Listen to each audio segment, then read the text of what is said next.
आइए दोस्तों, जो कक्षा 9th की बुक है ना दोस्तों, जो विषय विज्ञान 2024-25 में दोस्तों, इसके जो ऑब्जेक्टिव है दोस्तों, सत्य असत्य एक वाक्य में उत्तर, जो जैसे जो छोटे छोटे वाले जो प्रश्न हैं ना दोस्तों, इसको करते हैं दोस्तों।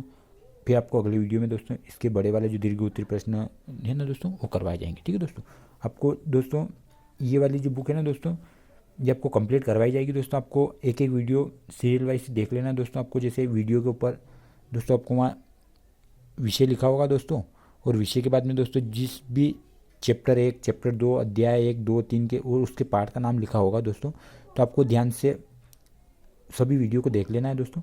ठीक है, और आप वीडियो को दोस्तों ज़्यादा से ज़्यादा शेयर कर दिया करो, और आपको वीडियो पसंद आए दोस्तों तो लाइक कर दिया करो, और अपने चैनल को दोस्तों सब्सक्राइब कर लेना।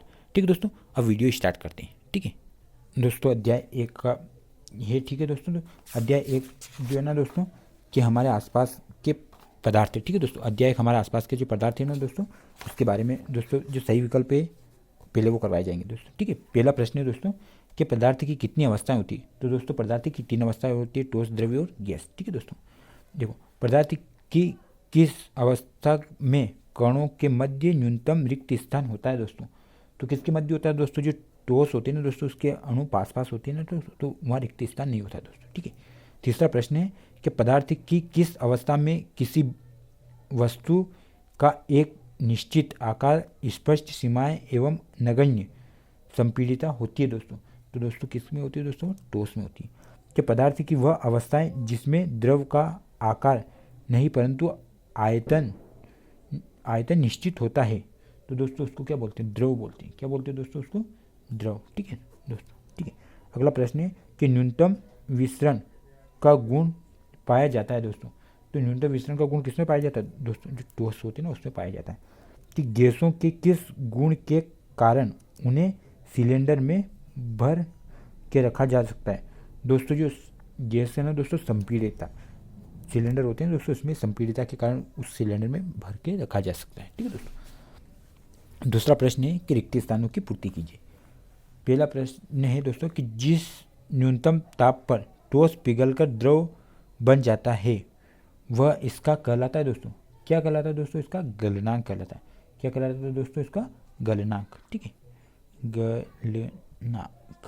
ठीक है दोस्तों, आपको ध्यान रखना है, उसका क्या कहलाता है दोस्तों, गलनांक कहलाता है। ठीक है, दूसरा प्रश्न है कि बर्फ का गलनांक होता है दोस्तों। जो दोस्तों बर्फ का गलनांक होता है 273 केल्विन। ठीक है दोस्तों, बर्फ का गलनांक कितना होता है दोस्तों, 273 केल्विन। देखो जल के कणों की ऊर्जा तापमान पर बर्फ के कणों की ऊर्जा से अधिक होता है दोस्तों। तो कितना अधिक होता है दोस्तों, तो 373 केल्विन अधिक होता है दोस्तों। ठीक है दोस्तों, देखो चौथा प्रश्न है कि ठोस कार्बन डाइऑक्साइड को नाम से भी जाना जाता है दोस्तों। तो ठोस कार्बन डाइऑक्साइड को शुष्क बर्फ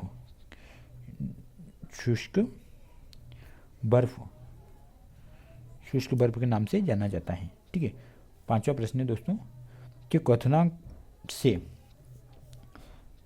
से कम तापमान पर द्रव के वाष्प में परिवर्तन होने की प्रक्रिया को कहते हैं दोस्तों।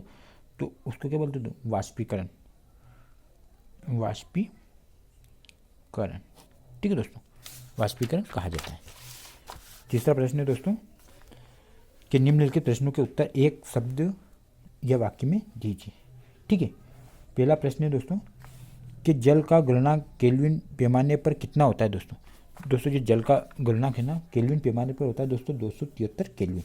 कितना दोस्तों, 273 केल्विन। ठीक है दोस्तों, दूसरा प्रश्न है कि 300 केल्विन तापमान का डिग्री सेल्सियस में क्या मान होगा। तो दोस्तों जो केल्विन का मान कितना दोस्तों, एक केल्विन होता है दोस्तों 273, ठीक, बराबर 300 है दोस्तों। कितना है, 300 केल्विन। दोस्तों 300 केल्विन में से आपको एक केल्विन का मान 273 माइनस करना है। 273 केल्विन माइनस करोगे दोस्तों कितने भाई, 27 डिग्री, और उसका क्या बोल दें दोस्तों, 27 डिग्री सेल्सियस। केल्विन से क्या में चेंज कर लिया दोस्तों, डिग्री सेल्सियस। ठीक है, तीसरा प्रश्न है कि जल का क्वथनांक क्या होता है दोस्तों। दोस्तों जो जल का क्वथनांक होता है ना, 100 डिग्री सेल्सियस होता है। 100 डिग्री सेल्सियस क्वथनांक। ठीक है दोस्तों, 100 डिग्री सेल्सियस। ठीक है, कि द्रव अवस्था में पाई जाने वाली धातु का नाम लिखिए। दोस्तों जो पारा होता है ना दोस्तों, पारा या मरकरी, जो द्रव अवस्था में पाई जाने वाली धातु। ठीक है। तापमान का एसआई मात्रा क्या है दोस्तों? केल्विन। केल्विन केल्विन तापमान का एसआई मात्रक है। ठीक है। अब दोस्तों ये जो प्रश्न है ना दोस्तों, इसको अति लघुत्तरीय प्रश्न ये वाले सोल्व करते हैं। ठीक है दोस्तों। देखो दोस्तों, अति लघुत्तरीय प्रश्न है दोस्तों कि वाष्पीकरण की गुप्त ऊष्मा से क्या समझते हो? तो दोस्तों वाष्पीकरण की गुप्त ऊष्मा किसे कहते हैं दोस्तों? कि जब पदार्थ तरल से वाष्प में बदल जाता है तो इस वाष्पीकरण की गुप्त ऊष्मा कहा जाता है दोस्तों। ठीक है दोस्तों, आपको आंसर लिखना है दोस्तों कि जब पदार्थ तरल से वाष्प में बदल जाता है तो इस वाष्पीकरण की गुप्त ऊष्मा उस वाष्पीकरण की गुप्त ऊष्मा कहा जाता है। ठीक है दोस्तों। अब दूसरा प्रश्न है कि संलग्न की गुप्त ऊष्मा से क्या समझते हो? जैसे दोस्तों जो तापमान को बदले बिना किसी पदार्थ को ठोस से तरल अवस्था में बदलने के लिए जरूरी ऊष्मा का क्या होता है दोस्तों? मान को क्या बोलते हैं दोस्तों? संलग्न की गुप्त ऊष्मा कहा जाता है। ठीक है दोस्तों। तो आपको इसका आंसर लिखना है कि तापमान को बदले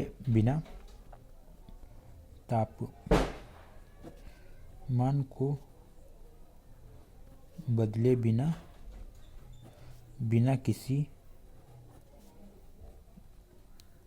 किसी पदार्थ को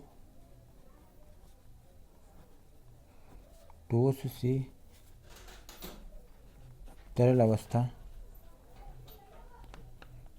से तरल अवस्था में बदलने के लिए जरूरी ऊष्मा की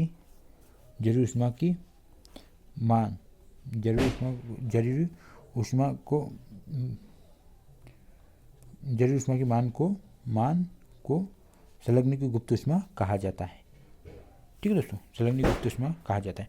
तीसरा प्रश्न है दोस्तों कि सामान्यतः ठोस पदार्थ की अपेक्षा द्रव का घनत्व कम होता है, लेकिन आपने बर्फ के टुकड़े को जल में तैरते हुए देखा होगा। लिखिए ऐसा क्यों होता है दोस्तों? जो बर्फ का घनत्व पानी से कम होता है दोस्तों। ठीक है, बर्फ का घनत्व पानी से कम होता है इसलिए वो तैरता है। ठीक है दोस्तों, आपको आंसर लिखना है दोस्तों कि बर्फ का घनत्व पानी से कम होता है। ठीक है दोस्तों। चौथा प्रश्न है कि वाष्पीकरण से क्या समझते हो? तो दोस्तों जो द्रव के गैसों में बदलने की प्रक्रिया को कहते हैं दोस्तों। द्रव के गैसों में बदलने की प्रक्रिया को बोलते हैं दोस्तों? वाष्पन या वाष्पीकरण कहा जाता है। ठीक है, आपको आंसर लिखना है दोस्तों कि द्रव के गैस में बदलने की प्रक्रिया को वाष्पन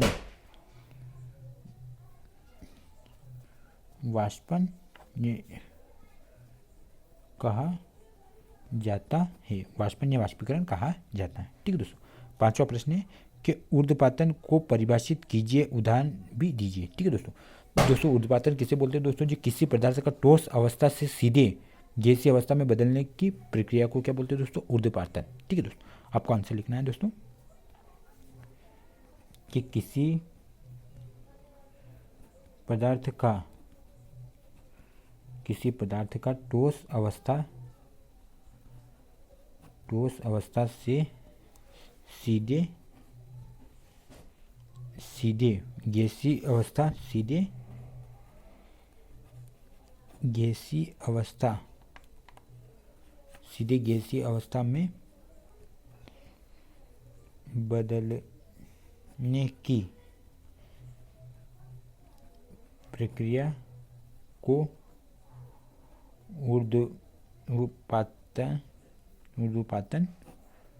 ऊर्ध्वपातन कहते हैं। ठीक है दोस्तों, तो एक उदाहरण हो गया दोस्तों, इसका एग्जाम्पल हो गया दोस्तों कि जो एक कार्बनिक यौगिक,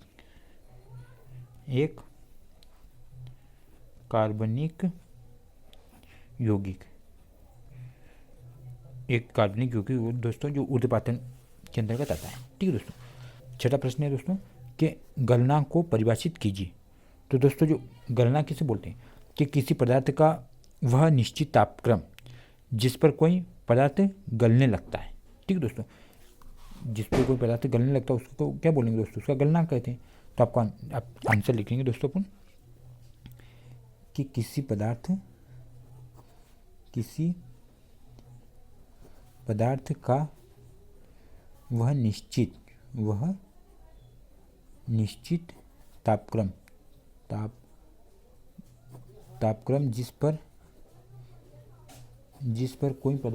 जिस पर कोई पदार्थ गलने लगता है उसे क्या बोलते हैं, उसका गलने लगता है उसे गलनांक कहा जाता है। ठीक है दोस्तों, देखो अति लघुत्तर प्रश्न देखते हैं दोस्तों। ठीक है, पहला प्रश्न है कि गलनांक एवं क्वथनांक में अंतर लिखिए। ठीक है दोस्तों, तो दोस्तों आपको अंतर लिखना है कि किसी पदार्थ का गलनांक वह तापमान होता है जिस पर उसे ठोस और द्रव चरण संतुलन में होते हैं। ठीक है दोस्तों, देखो दोस्तों ये वीडियो बहुत बड़ा हो जाएगा दोस्तों, ये अति लघुत्तरी प्रश्न दोस्तों, ये ना यही देखते हैं दोस्तों, आपको अगले वीडियो में ये लघुत्तरी प्रश्न, दीर्घोत्तरी प्रश्न ये करवाए जाएंगे। ठीक है दोस्तों आपको हमारा वीडियो पसंद आए दोस्तों तो लाइक कर लेना है और अपने दोस्तों के साथ शेयर कर देना दोस्तों, और अपने चैनल को दोस्तों सब्सक्राइब कर लेना। ठीक है दोस्तों, थैंक यू।